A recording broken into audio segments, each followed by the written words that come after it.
स्वागत है आपका मेरे चैनल मांगा के सफ़र में। तो आज हम एक ऐसी मांगा एक्सप्लेन करने जा रहे हैं, ना इससे पहले आपने कभी देखी होगी, ना इससे पहले कभी आपने सुनी होगी। नहीं, सच में इस मांगा को पढ़ के मेरे को गूज़बम्प्स आ गए थे। इसका पहला एपिसोड और तीसरा एपिसोड, क्या ओपी एपिसोड है। जो हमारा विलन है वही हमारा प्रोटैगनिस्ट है। हाँ, सही सुना आपने, जो हमारा विलन है वही हमारा प्रोटैगनिस्ट है। तो बिना समय बर्बाद करे चलो स्टार्ट करते हैं इस मांगा का एक्सप्लेनेशन। मांगा की स्टार्टिंग में नाइटर हमें बताता है बहुत सालों पहले, जब दुनिया खत्म होने वाली थी, तभी कहीं से मैजिक टावर अपीयर होता है और मानव जाति अपनी सुपरनैचुरल शक्तियाँ अवेकन कर लेती हैं और इंसानों और इस डीमन टावर से निकलने वाले मॉन्स्टर्स के बीच में फाइट स्टार्ट हो जाती है।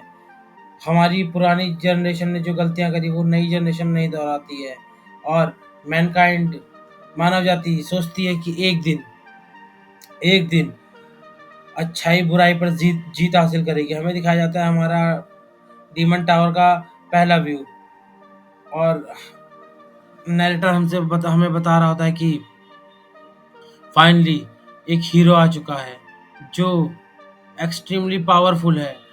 उसका टैलेंट वो परफेक्ट विज़डम के साथ में एक अमेजिंग लक लेके वो बंदा हाईएस्ट फ्लोर तक पहुंच चुका है टावर के। वो सबसे पावरफुल चैलेंजर है आज तक की डेट का। उसने प्रॉमिस किया है वो अंधकार को एक बार के लिए नहीं, हमेशा के लिए खत्म कर देगा। लोग उसे जानते हैं इंसानियत की उम्मीद के नाम से, ली ज़ाओ। हमें दिखाया जाता है ली ज़ाओ का पहला व्यू। भाई लिटरली ये बंदा लग रहा है एमसी टाइप, मतलब एमसी टाइप का मटेरियल। सच में एक नंबर लग रहा है। तभी हमारा लीज़ाओ सोच रहा होता है कि ये क्या था, ये मेरा थर्ड रिकार्नेशन है, मैं तीसरी बार जन्म ले चुका हूँ। मैंने अपना लेवल, अपने एट्रीब्यूट, अपनी स्किल सब मैक्स कर रखी है एंड मैंने इस दुनिया के सबसे स्ट्रॉन्गेस्ट हथियार टूल्स तक को हासिल कर रखा है। ये सारा कुछ हो पाया मेरे सिस्टम की मदद से।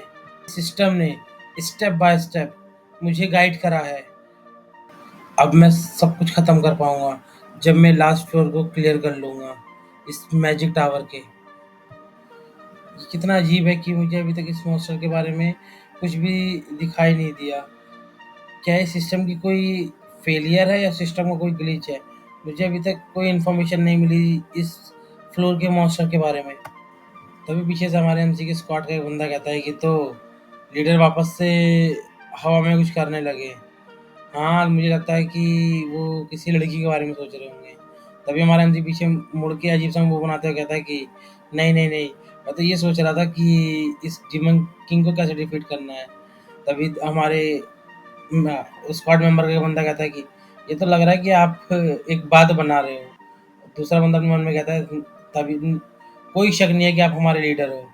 और हमारा एमसी अपने मन में सोच रहा होता है कि लोग मुझे हमेशा से अजीब सा समझते हैं जब भी मैं इस सिस्टम के पॉपअप विंडो के साथ में कुछ कर रहा होता हूँ। लेकिन मैं ही हूँ जो इस पूरी दुनिया में सिस्टम को देख सकता है और मुझे कुछ ना कुछ एक्सक्यूज़ बनाने पड़ते हैं लोगों को बताने के लिए कि इस सिचुएशन से बचने के लिए। हमारा सीन शिफ्ट होता है और हमें दिखाया जाता है कि स्क्वाड आपस में बात करते हुए आगे बढ़ रही होती है। एक आदमी कहता है कि अगर सोचा जाए तो ये टॉप लेवल जो नीचे के लेवल से है। तभी दूसरा कहता है कि यहाँ पर कोई बॉस गार्ड क्यों नहीं है ये इस टॉप लेवल पे। तीसरा कहता है कि मैं तो एक्साइटेड हूँ ये देखने के लिए कि फाइनल बॉस दिखता कैसा है। और इसी के साथ लोग बात करते हुए जा रहे होते हैं। एक मेंबर कहता है कि ये स्टाइल देखो, ये थोड़ा-सा अलग नहीं है? और अगर हम नीचे के फ्लोर्स की बात करें तो वो बहुत ज़्यादा डार्क और स्कैरी थे। लेकिन हम यहाँ की बात करें कितना ब्राइट, क्लीन और कितना खूबसूरत है। तभी हमारा एमसी कहता है कि एंजल को डरावना दिखना पड़ सकता है, ठीक है? लेकिन डेविल को ब्यूटीफुल दिखना पड़ता है क्योंकि उसको दूसरों को सेड्यूस करना होता है। तो आप इस ये मत सोचना कि ये लोअर ग्रेड का टावर है, अपना गार्ड डाउन मत करना। तभी हम देखते हैं कि ये ऊपर से देखने में सुरक्षित और सुंदर तो दिख रहा है, लेकिन अपना गार्ड मैं फिर से कहूँगा डाउन मत करना। तभी सब लोग साथ में चिल्लाते हैं, हाँ लीडर, हम अपना गार्ड डाउन नहीं करेंगे। हमारा एमसी अपने मन में सोच रहा होता है कि ये मेरी तीसरी रिकार्नेशन है और मैं पहली बार टॉप फ्लोर पे पहुंचा था, तब मुझे इसके बारे में ज़्यादा कुछ पता नहीं था। जैसा कि सभी मानवा में होता है कि स्क्वाड आपस में बात करती है कि हम इतनी दूर तक पहुंचे हैं सिर्फ आपकी वजह से लीडर। और दूसरा आदमी कहता है कि हाँ लीडर, हमें जब आप नीचे लोअर लेवल मॉब से लड़ रहे थे, तब तो ऐसा लग रहा था आप उनकी खूबियों और कमजोरियों को बहुत अच्छे से जानते हैं, और जैसे कि आपने उन्हें सैकड़ों बार मार रखा है। तभी एक स्क्वाड मेंबर पीछे से कहता है कि जीत की रोशनी मुझे दिखाई दे रही है, हम ही हैं फ्यूचर मानव जाति का। तभी एक लड़की पीछे से आती है, कहती है कि लीडर लिन, आपकी मदद से विक्ट्री हम पक्का हासिल कर लेंगे। तभी हमारा एमसी कहता है कि हाँ हाँ, चलो इकट्ठे मेहनत करते हैं। जैसे वो बोलता है सब लोग, तभी हम देखते हैं कि वहाँ पे खून की बहुत बड़ी सी धार आती है और उस लड़की का गला लिटरली जमीन पे गिरा दिखाई देता है हमें नेक्स्ट सीन में। तभी हम देखते हैं कि पीछे से एक बंदा निकल के आ रहा होता है, कहता है कि हमारे एमसी के बगल में आके कहता है हेलो। तभी हमारा एमसी पीछे अब अपनी तलवार निकालते पीछे बहुत तेज से हमला करते हुए कहता है कि कौन हो तुम? कहीं किसी तरह के मॉन्स्टर? मैंने तुम्हें सेंस क्यों नहीं किया? तभी वो बंदा लिटरली अपनी उंगली से उसकी तलवार पे मारता है और उसकी तलवार दो टुकड़ों में टूट जाती है। और वो कहता है कि ये काफी अच्छी तलवार थी, मगर ये थोड़ी सी टूट गई। तभी हमारा एमसी दिखाया जाता है कि बहुत ज़्यादा शॉक में होता है, कहता है कि ये तलवार जैसे टूट गई जैसे कोई मजाक हो, मुझे यकीन नहीं हो रहा, ये स्ट्रॉन्गेस्ट वेपन था हमारी पृथ्वी का, लेकिन ये इतनी आसानी से टूट गया क्या? तभी हम देखते हैं वो मॉन्स्टर पीछे से आता है, कहता है कि तुम देख किधर रहे हो? तभी हमारा एमसी सोच रहा होता है क्या तुम ही हो?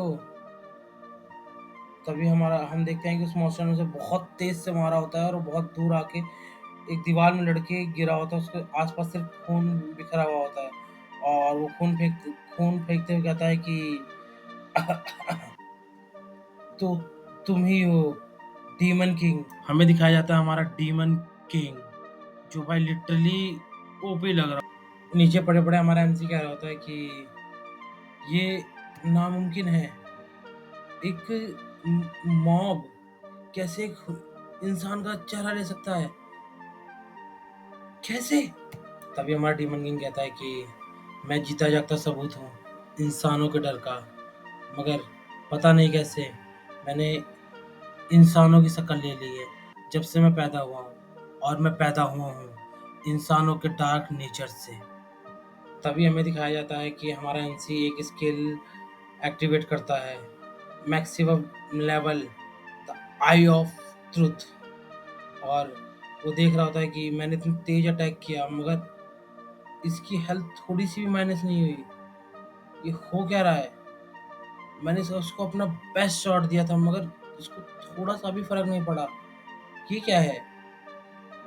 एचपी लॉक, मतलब permanent unconditionally health power lock. और लेकिन इसके इसके माना का क्या? इसके पीछे कौन सा साइन है? इनफाइनाइट, इसकी माना पावर इनफाइनाइट है। हमारा एमसी लिटरली पूरी तरह से शॉक हो चुका होता, कहता है कि तो ये अनडिफिटेबल है, इसको हराया नहीं जा सकता। तभी हमारा सिस्टम वार्निंग दे रहा होता है कि आपके सामने बहुत खतरनाक डेंजर है, आपके सामने बहुत खतरनाक डेंजर है। तभी हमारा एमसी मन में सोच रहा होता है कि पहली बार मेरे सिस्टम ने मुझे ऐसा डेंजर अलर्ट दिया है, मेरे पास लिटरली कोई चांस नहीं है जीतने का। मुझे क्या करना चाहिए? मुझे क्या करना चाहिए? जिस पहले शांत होता हूँ, और शांत होते हुए सोच रहा होता है। तभी हम देखते हैं कि डीमन लॉर्ड ने उसके सिस्टम की एक विंडो को पकड़ लिया होता है और उसको तोड़ देता है। हमारा एमसी शॉक होते हुए, हमारा डीमन किंग कहता है कि तो तुम्हारे पास एक ऑसम ऑब्जेक्ट है और मुझे ऐसा लग रहा है कि सिर्फ तुम ही से देख सकते हो और ये तुम्हें गाइड करता है हमेशा। तो इसी ने तुम्हें सारी जगह बताई होगी वर्ल्ड स्ट्रॉन्गेस्ट हथियारों और टूल्स के बारे में। आई डोंट नो कि ये क्या है, मगर ये अब जा चुका है। तभी हमारा एमसी चिल्लाता है, क्या तुम मेरे सिस्टम को देख सकते हो? तभी हमारा डीमन किंग कहता है, नहीं मैं नहीं देख सकता, लेकिन मुझे कोई नहीं रोक सकता इसको तबाह करने से। आफ्टर ऑल मुझे कोई नहीं हरा सकता। हमारा एमसी सोच रहा होता है कि तो मैं मरने ही वाला हूँ, लेकिन मुझे इसके लिए 1% भी कोई दिक्कत नहीं है। मगर मेरे को इतना डर कभी नहीं लगा मौत से।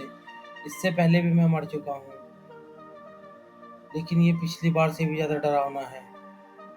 आह! इवन अभी तक मैंने नहीं देखा कि कोई भी रास्ता कि डीमन किंग को कैसे हराया जाए, बट मैं हार नहीं मानूँगा। अगर मैं फिर से रिकार्नेश होऊँगा और नेक्स्ट टाइम इससे भी ज़्यादा मेहनत करके कोई ना कोई तरीका निकाल लूँगा इस डीमन किंग को हराने का, इस डीमन किंग को हमेशा के लिए ख़त्म करने का। तो इंसानियत के लिए अभी भी एक उम्मीद बाकी है। तभी हम देखते हैं कि हमारा एमसी हील होने लगता है। वो कहता है कि मेरे पास एक अगला चांस भी है, एक अगला चांस। तभी हमारा एमसी शॉक होता है, कहता है, क्या तुम हीलिंग मैजिक, ये मुझे हील क्यों कर रहा है? और कितनी आरामदायक फीलिंग है ये पक्का कोई टॉप टियर का हीलिंग मैजिक है और ये कंटिन्यूअसली मेरे शरीर में इसकी हीलिंग एनर्जी घूम रही है। ऐसा लग रहा है कि ये कभी ख़त्म नहीं होने वाला है। तभी हम देखते हैं हमारा एमसी और डीमन किंग आमने-सामने आ जाते हैं और हमारा एमसी डीमन किंग से पूछता है कि तुम मुझे हील क्यों कर रहे हो? तभी हमारा डीमन किंग जवाब देता है कि तो तुम पुनर्जन्म ले सकते हो, है ना? मैंने देखा कैसे तुम बहुत ज़्यादा फ़ेमिलियर थे नीचे के लोअर लेवल मॉन्स्टर्स के साथ में।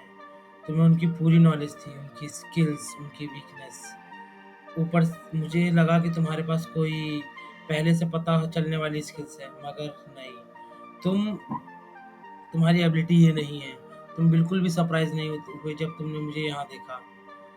तो तुम्हारे पास वापस आने की ये एबिलिटी है। ये तुम्हारा पहली बार नहीं है, शायद दूसरी बार नहीं, तीसरी बार।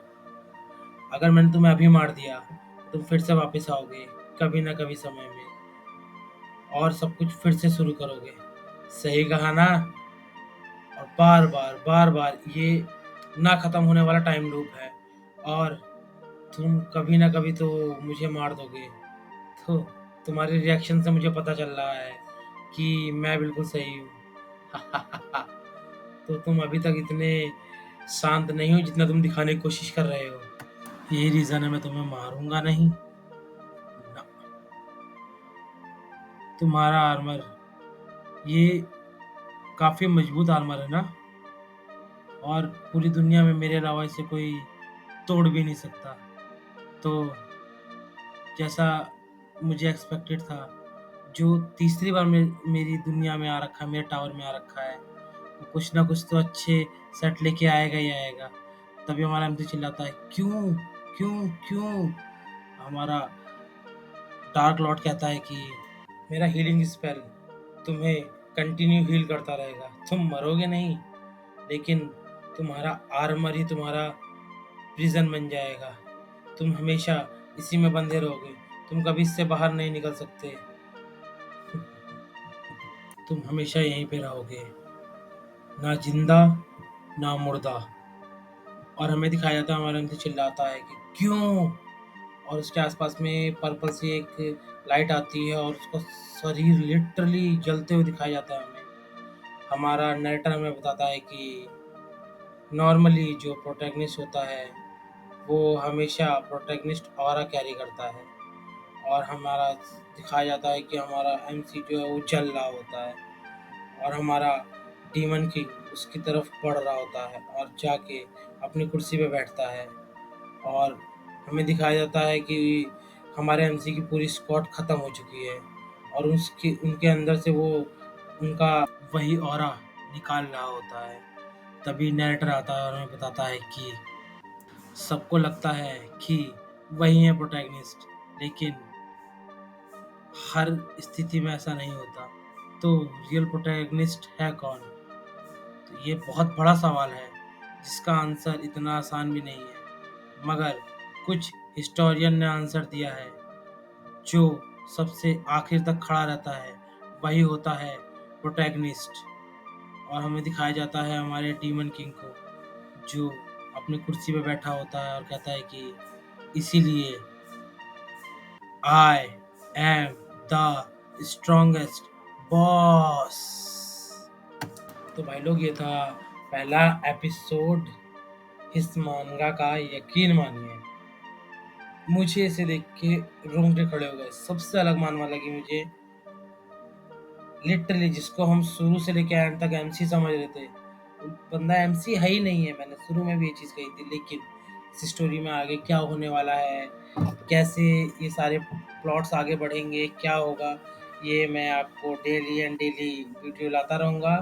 तब तक के लिए नमस्कार एंड सायोनारा। अपना ध्यान रखिएगा, and like share and subscribe जरूर कर दीजिएगा। अपने दोस्तों फैमिली को भी ये वीडियो दिखाइएगा।